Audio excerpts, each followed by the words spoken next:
Quantas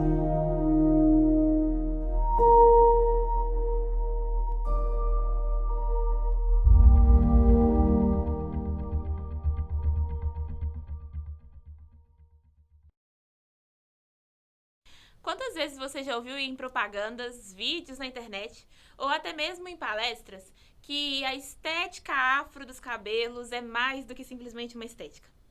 Certamente algumas dezenas de vezes, né? Mas o que de fato isso significa? O que tanto dizem por aí que existe por trás desses cabelos? Quando eu era criança, aprendi indiretamente que era importante tornar o meu cabelo invisível. Até os meus 6, 7 anos, aos domingos, as mulheres da minha casa sentavam-se comigo para domar o meu cabelo. Eu sentava no chão entre as pernas de alguma delas e esperava que o mesmo processo de sempre fosse realizado. Desfaz a trança da semana anterior, lava, seca e faz o penteado todo novamente. Por volta dos meus 7 anos, eu descobri o segredo para que os meus cabelos pudessem estar soltos. Era muito fácil, bastava torná-los alisados. Se antes eram os puxões, depois vieram as químicas fortes que machucavam o meu cabelo e o meu couro cabeludo. Era doloroso, mas era uma solução. Por tudo isso, eu cresci meio que com uma repulsa, né, quanto ao meu cabelo natural e aquelas trancinhas que podiam ter algum significado. E foi assim durante muitos anos para muitas de nós. Meninas negras com seus cabelos alisados e meninos negros com seus cabelos raspados.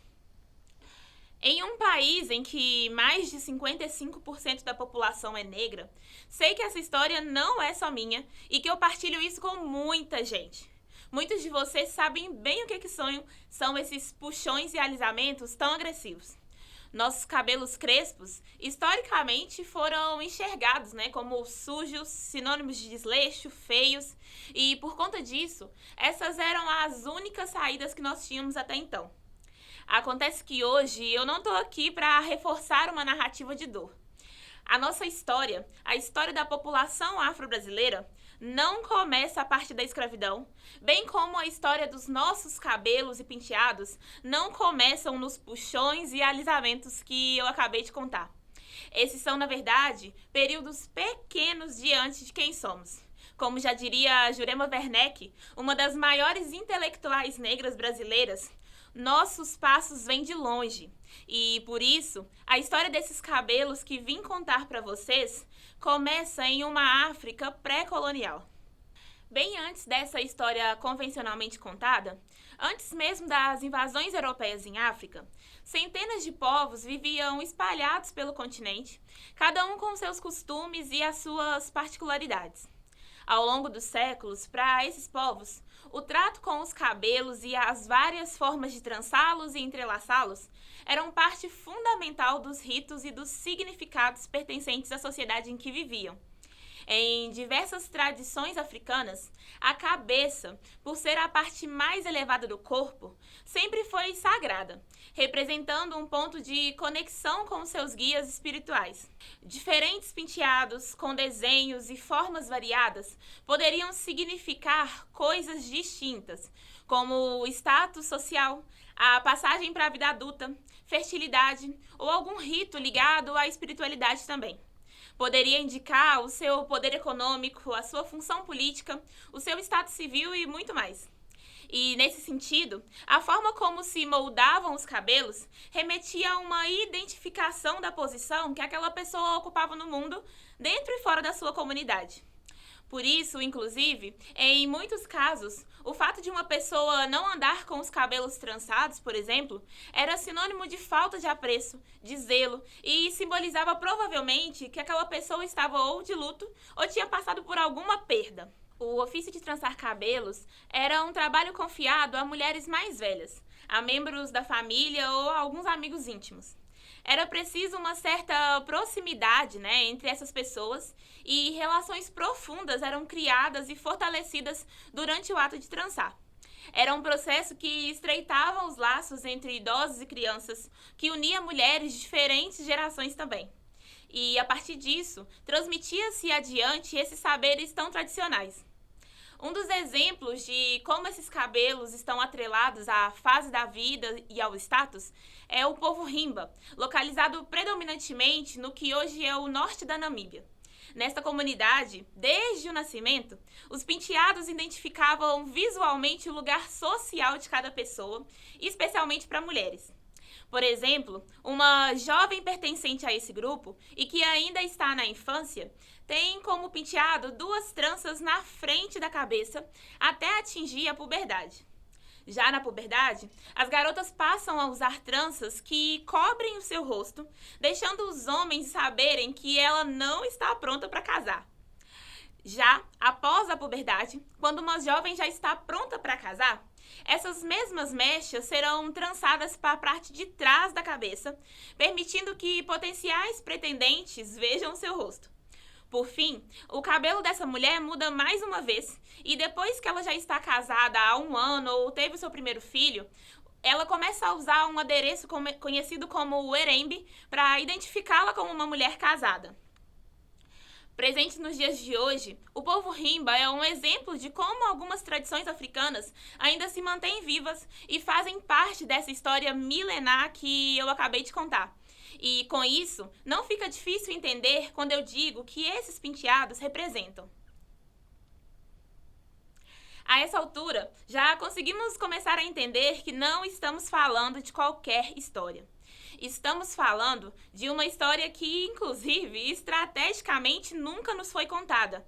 É quase impossível encontrar narrativas ou produções culturais que retomem minimamente o que foi dito aqui, sem atravessar uma noção quase que de lenda, ou misticismo, ou até mesmo romantizada sobre esses períodos. Como historiadora, durante a minha graduação foi muito difícil encontrar materiais historiográficos que se relacionavam a esse período da história e a essas culturas. E, além disso, era muito difícil encontrar espaço e condições para desenvolver esses estudos de forma aprofundada. Na universidade, inclusive, por falta de referências mesmo, por parte de professores.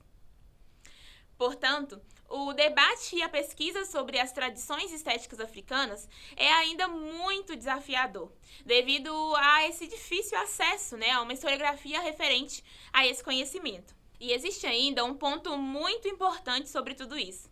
A manutenção do racismo estrutural depende de que a narrativa contada sobre nós, pessoas negras, seja predominantemente de dor, de sofrimento, dos anos de servidão ao sistema. E, nesse sentido, obviamente, não caberia contar sobre as riquezas e as complexidades na forma de se organizar e de se expressar esteticamente através dos cabelos, que para nós é uma herança e, mais que isso, um dos pilares da nossa noção de beleza, abundância e prosperidade. Obviamente, eu não estou aqui ignorando os impactos da escravidão na forma como lidamos com os nossos cabelos. Eu entendo que ter dimensão dos séculos de repressão estética torna o processo de transição e o uso das tranças simbólico e até mesmo revolucionário. Entretanto, o gesto mais libertador é perceber que a retomada dessa consciência é importante não pelos anos de escravidão, e sim pelo que nós já fomos um dia enquanto povo. Sim, nós temos um ponto de partida, temos uma história próspera, e ter conhecimento disso é muito mais do que uma mera curiosidade. É essencial. Ter contato com narrativas positivas sobre o nosso próprio passado é uma das ferramentas mais importantes para que a ressignificação ou até mesmo construção da nossa autoestima, do nosso amor próprio, da nossa identidade aconteça. No trabalho que desenvolvo hoje como transista, tenho a chance de perceber como toda essa ressignificação funciona na prática diariamente. Eu noto que há quase uma mágica a cada atendimento e a cada processo. Mulheres e homens negros que se encontram fragilizados por todas essas mazelas raciais são inconscientemente acolhidos em suas dores e inseguranças enquanto façam as suas tranças, uma vez que aquele espaço é não só um lugar de prestação de serviços, mas muitas vezes um ambiente de trocas afetivas e de vivências enquanto pessoas negras. O que mais ouço durante os atendimentos são histórias como a que eu contei lá no início, de traumas e inseguranças construídos já na infância em relação aos nossos próprios cabelos. E é nessa hora que novamente reforço que de só um cabelo nada existe. Eu, Rafa, sou uma das milhares de transistas que nesse momento estão atuando como ampliadoras dessas narrativas que nos são compartilhadas na cadeira, enquanto estamos ali transando. Nós estamos, aos poucos, criando um repertório de histórias, né, vindas dos nossos clientes, que confirma que todas essas dores e traumas já de uma infância em relação aos nossos cabelos não são individuais e nem os sentimentos são isolados. Essa é uma dor coletiva e, para além disso, conseguimos mostrar àqueles indivíduos que, assim como aconteceu com tantos outros dos nossos, essa é uma dor que pode ser curada. E para algumas centenas de histórias colecionadas, eu consigo afirmar com tranquilidade que se olhar no espelho e enxergar a beleza no que vê é um dos primeiros passos para essa cura. Em um estudo sobre a relação do cabelo afro com a construção da identidade negra no Brasil, Nilma Lino Gomes, uma outra grande intelectual brasileira, afirma que são nestes salões afros que o cabelo crespo, visto socialmente com o estigma da vergonha, é transformado em um símbolo de orgulho. Para a pesquisadora, mudar o cabelo pode significar a tentativa do negro de sair do lugar da inferioridade. Pode ainda representar um sentimento de autonomia, expresso nas variadas formas de poder usá-lo, podendo então dizer mais sobre o papel social do cabelo do negro. Por isso, eu acredito estar experimentando uma ideia que eu chamaria de autossuficiência preta. A nossa comunidade tem percebido que, através desse ofício, é possível promover um movimento que nos beneficia não só financeiramente, mas culturalmente também, e que altera a nossa existência enquanto sociedade. Temos ressignificado a nossa profissão, retomado as nossas práticas e, como consequência de tudo isso, estamos assistindo milhares de mulheres negras liderando seus negócios, sustentando as suas casas, circulando em novos espaços e conseguindo se consolidar profissionalmente. Tudo isso através dessa ferramenta ancestral que é saber trançar. Temos vivenciado nesse contexto de crescimento, né, do uso das tranças, a possibilidade de se construir o que historicamente nos foi negado e que para muitos de nós é inédito, que basicamente é o desenvolvimento de uma autoestima a partir do que é a nossa própria identidade. Eu entendo que estamos em tempos e locais diferentes da história contada sobre aquela África pré-colonial. Nós resgatamos esse passado para a construção de uma consciência sobre a nossa ancestralidade, mas não podemos idealizar uma conexão linear em que o uso das tranças se reproduz e possui os mesmos significados que vimos nessa história. Nós atravessamos processos históricos que mudam a forma como utilizamos desse saber, mas isso não diminui a sua importância e o impacto que isso tem nas nossas vidas hoje. Somos herdeiras dessa história e desses saberes também. E utilizamos disso de modo que faça sentido na forma como essas pessoas negras experimentam as suas vivências hoje. De fato, podemos acreditar que vivenciamos do nosso jeito uma certa experiência. Do nosso modo, atravessamos um ritual que para muitas de nós é comemorativo, sagrado. No nosso contexto, ao trançar nossos cabelos, o enxergando como uma reafirmação estética, também colocamos nele um sentido político, social, identitário. Transistas estão cada vez mais sendo reconhecidas e ganhando espaço no mercado de trabalho, vivenciando independência financeira, se tornando referência, né, para além do trançar. E sim, isso diz muito sobre como nós nos inserimos em sociedade e no mundo. Percebo que nesse movimento temos transformado o sentido dado aos nossos cabelos, o sentido dado ao momento de cuidar das nossas tranças e das tranças de alguém.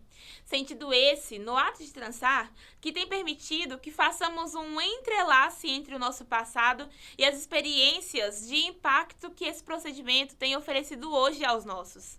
Entrelaçamos a nossa história e ancestralidade com momentos de afeto e cuidado no agora. E esse é o verdadeiro significado para mim do que é trançar.